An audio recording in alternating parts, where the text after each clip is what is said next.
How to add dotted text in Google Docs. Hey everyone, welcome back to the channel. In today's video, I'm going to show you how to create dotted letters in Google Docs. So without further ado, let's get started. So first thing first, open Google Docs and go to the document where you want to insert the dotted text. Now after that, once you have opened it, simply click on the insert and then select drawing, and then simply click on new.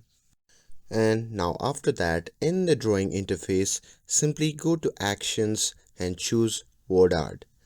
After that, type your desired word, for example happy, and once you're done with that, simply press enter. Now your text will appear on the canvas and you can customize it. You can change the fill color, you can adjust the border color. And now to add the dotted text in Google Docs, simply click on the border dash and select the dotted style to create a dotted letter effect. You can increase the border thickness to make the dots more visible. And that's it.